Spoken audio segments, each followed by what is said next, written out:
Hey everyone, I hope you guys are having a great day. With that said, I have some chilling stories for you all to listen to.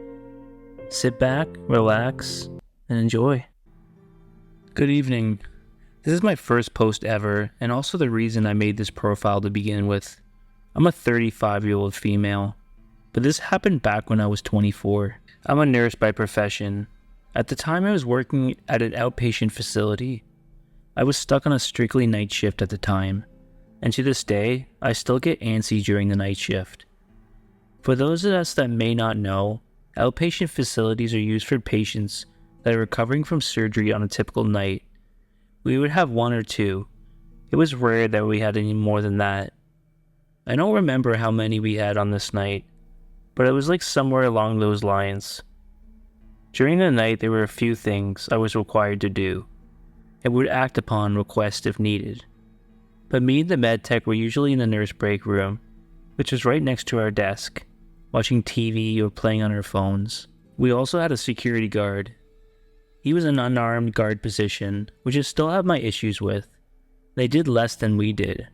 Our full-time guard was a man who at the time was pushing 70. Don't get me wrong, he was the biggest sweetheart in the world, but if push ever come to shove, I don't know how effective he would have been in a state of crisis. Our other guard was a part-timer. He only worked 2 to 3 shifts every couple of weeks. My brother used to joke that he was a professional NPC because he worked several different jobs to make ends meet. At the time he was 28, and the nursing staff tended to favor him because he actually did his job properly. One reservation I did have about him was that he wasn't always in the security office. He actually conducted his checks and would do a few checks at an adjoining facility, so he wasn't always at his desk. We didn't always need him, but it was nice to have him there, in case we needed to go outside.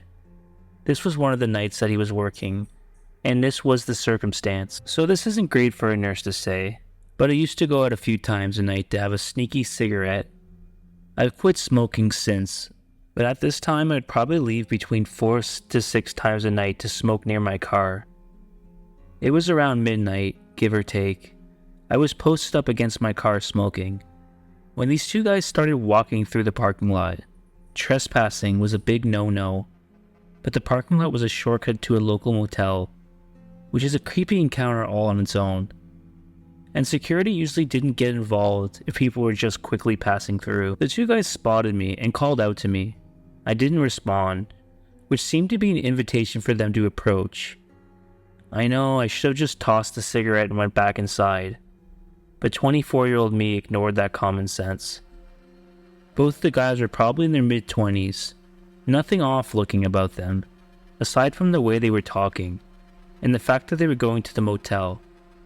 They probably wouldn't have stood out in the crowd next to me. One of them asked me for a cigarette. I said that I left my pack inside and I couldn't help them. He then started asking me questions about my job, where I was from, and how old I was. I didn't take the bait at any of these questions. I told them I had to get back inside. One of them stood sort of in my way, and the other asked if he could have my number. I said no. The thing that took me overboard was one of them had moved my jacket to see my name tag, and put his face really close to it to read my name. It was obvious he was just trying to look at my boobs. That was the line for me, and I pushed past them and foolishly went to the front door that my keycard didn't open. So I had literally cornered myself between the door and those two random guys. I had to find a way around them to get to the inside door that I exited from, but judging by their body language, that wasn't going to go my way. Thankfully, I was greeted with a familiar voice. A friendly neighborhood security guard was apparently checking the other facility and managed to show up in time before I had to either run or plead. One of the guys got smart with him, but after an intense staring contest, he backed down, and the two left. I did enjoy the look on his face when he realized that he was actually dealing with someone who could probably cause him serious harm. I remember giving him a hug and thanking him. I started looking forward to his shifts. He made us all feel a lot safer, and that he and I would converse and he would walk outside with me if I wanted to smoke, and we would occasionally split a pizza or something during our shifts that coincided. I know it isn't an incredibly conventional story about the man that would become your husband 3 years later, and give you two beautiful little girls, but it's a story that reminds me that he always had my back.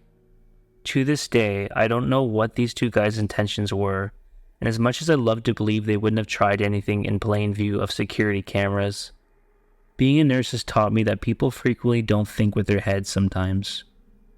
I'm just grateful that divine intervention sent someone in the way of that and gave me the best guy in the world. Didn't mean to turn sappy. Stay safe, everyone.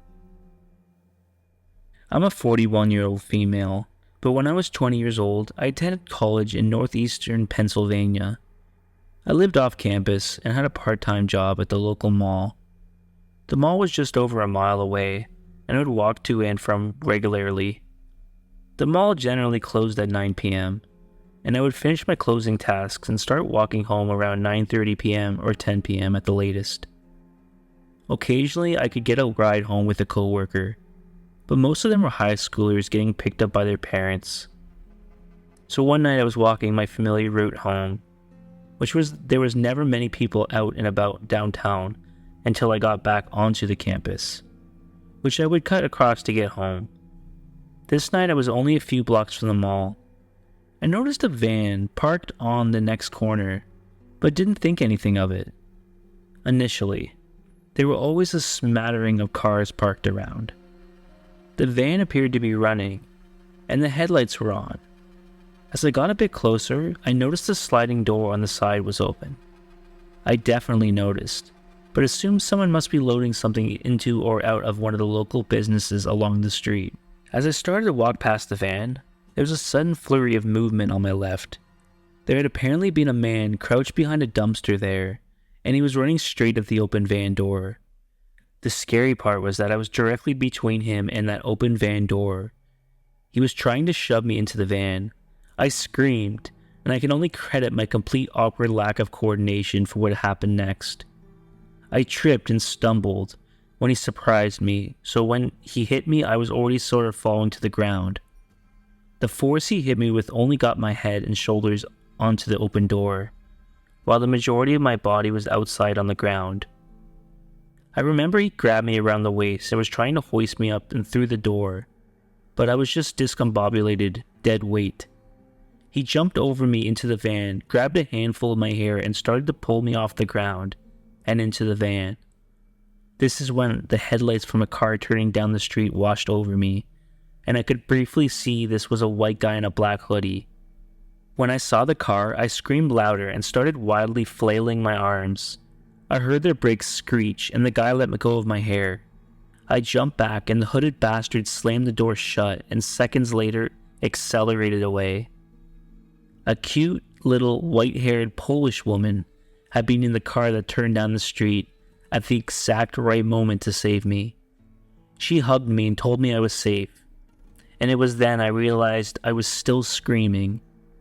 She sat on the sidewalk with me, and then walked me to her car. Cell phones weren't relatively new. Neither of us had one. She drove me to the police station and stayed with me while I answered questions and made my report. As far as I know, they never caught the guy. My housemate with the car let me borrow it any time I was going to work after that, and I never walked around downtown after that. I had nightmares for a while. I can't help but think of what could have happened to me. I discovered this sub while I was with my friend, Julia, who is with me as I'm typing this out, because we just got back from camping, where we experienced the scariest thing either of us who has ever experienced. So, Julie and I are both women in our early 20s, and we were out camping in a remote area of Montana that isn't super popular, but it's still fairly popular among locals who camp a lot like we do, which meant it was super unusual when we saw a group of 3 guys who looked to be a little older than us drive past our camp about an hour after we set up our chairs and table. We just assumed that they were searching for a good spot to camp. But then when the car was still in our sight through the trees, we saw it turn around as if it was driving back. We both noticed one of the guys sticking his phone out the window and seemed to be recording us. Both of us thought it was really weird, and I walked a bit closer to take a picture of their license plate as a safety measure. But when I got closer, I saw that the back plate had all the numbers covered with black paint.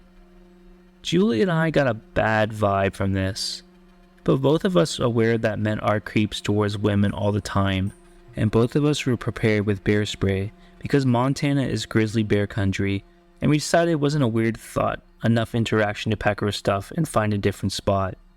We just decided to put up an empty tent outside and sleep in my car, instead to trick people into thinking we were sleeping in the tent if they tried to attack us. Later that night, when both of us were asleep in my car, we heard branches rustling and snapping outside by the empty tent, despite the fact that it wasn't windy.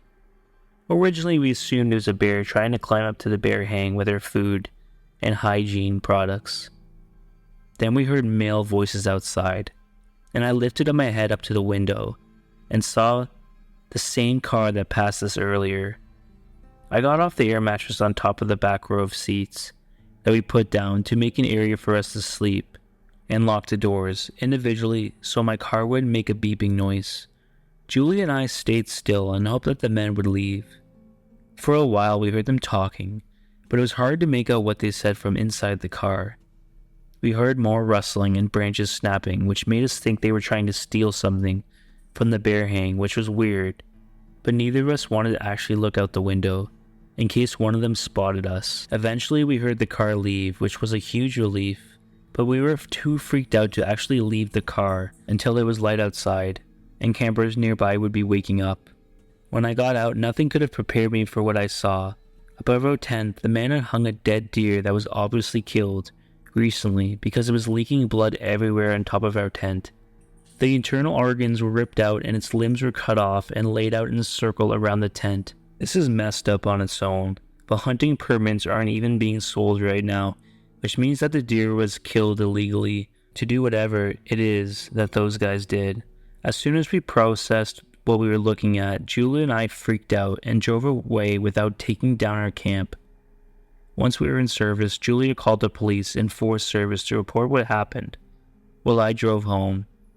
Forest Service was nice enough to get our stuff for us, but I don't even want mine back in case there's like some weird curse on it or something. The police are looking into it to charge a fine for killing wild game during the off-season, but as far as I know, what they did to us technically isn't illegal, it's just really creepy. I haven't heard anything like this before, but if you have, let me know. I'm very curious and very spooked. I love camping so much, but after this, I don't know if I can camp for a long time. Thank you all for listening. I hope you enjoyed all those stories. With that said, if you have any stories you want me to narrate that you have, I am more than happy to do so. And as always, stay depraved.